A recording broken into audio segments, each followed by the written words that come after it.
A few years ago, I had a terrifying experience that still haunts me to this very day.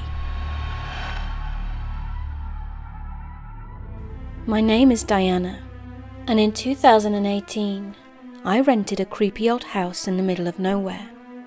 The house was run down, the dryer was broken, and it had a leak in the master bedroom. But it was affordable, and most importantly, it was 2 states away of the ex-fiancé I was desperate to get away from.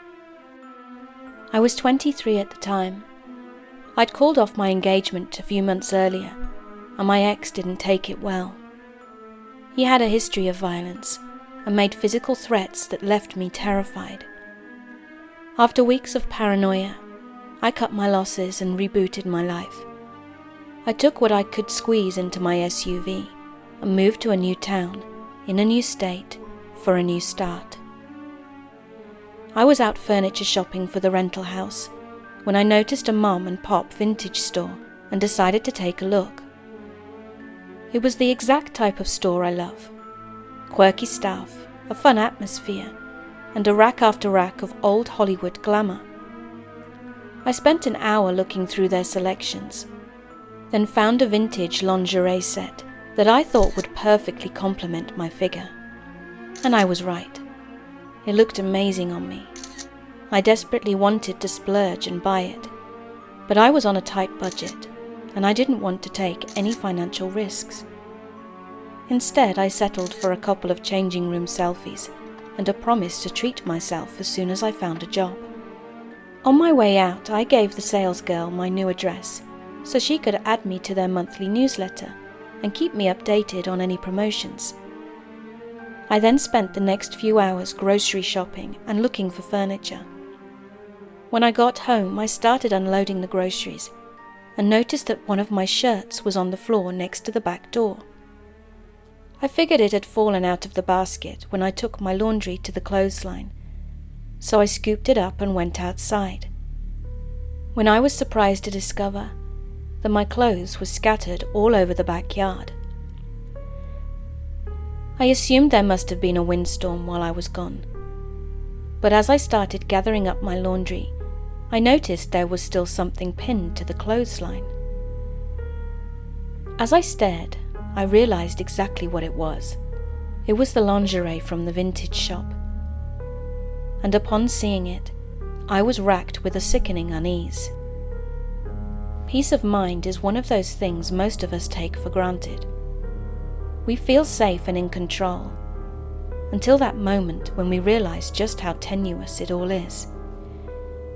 I rushed inside and immediately locked all the doors. I called my dad and got his voicemail. I then called my mum and explained that my ex must have figured out where I lived and was terrorizing me. My mum told me to hang up and call the cops immediately, and they came out and I explained what happened. They didn't find any signs of forced entry, but did discover 2 of my windows were unlocked. After chastising me about it, they asked if anything was missing, and I told them I didn't think so, that I was pretty sure my ex hadn't come inside, and I explained my situation and his vague threats. They took down some information and offered to have a patrol car drive by a couple of times that night to keep an eye on the place. After they left, my mum called me back. She'd made a few calls since we'd last talked and had some unsettling news. It was confirmed that my ex had been at work that day, so there was no possible way he could have been at my house. It had to have been someone else. I was honestly in disbelief. I was so sure it had been my ex that I hadn't conceived of any other possibility. Why would a stranger go to such lengths to scare me? What would they have to gain from that? My anger at my ex was immediately replaced with a deep, visceral dread. My mother encouraged me to go buy a handgun for self-protection. She PayPal'd me the money and called it an early Christmas present. So I drove out to a nearby gun shop and looked over the selection. My father taught me to shoot when I was younger, but when it came to actually choosing a gun, I had no idea which to pick. The clerk came over, and I explained my situation. After hearing me out, he advised I go with a shotgun instead, and showed me a pump-action model, enthusiastically stating that the mere sound of chambering a round was the best stalker deterrent money could buy. While I was out, I decided to buy a video security system as well. I picked up a Wi-Fi system with 4 cameras, battery backup, and enough alert sensors for all the doors and windows. I spent the next few hours setting up the system, deliberately putting the camera units in clear view of the windows as a warning to any would-be creepers. Once everything was hooked up, I fired up the feed on my laptop and shared the access password with my mother.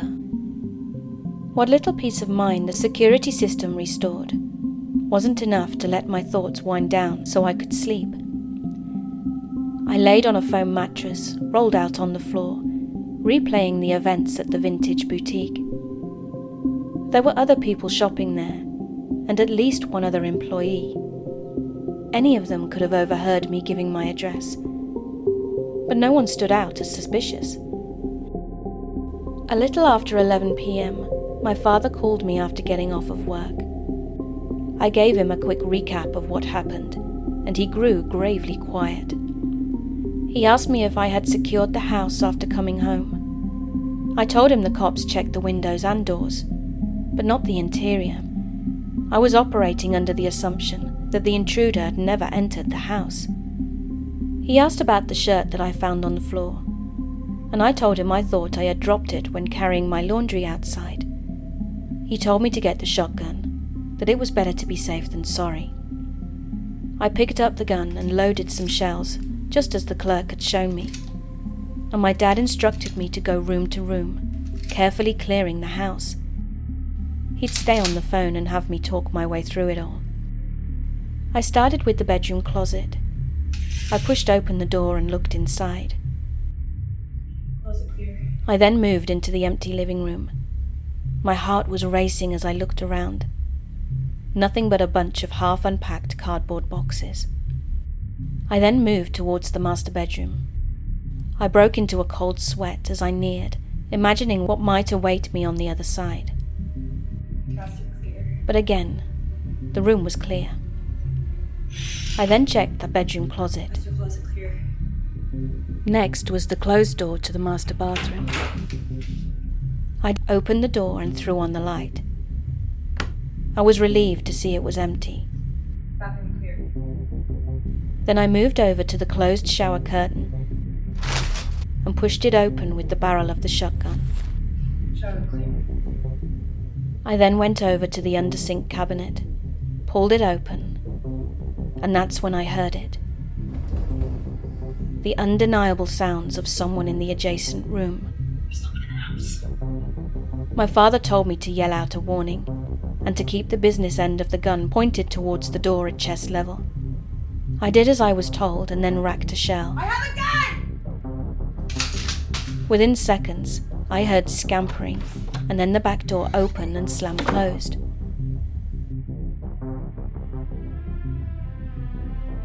The police showed up 10 minutes later and searched inside and out.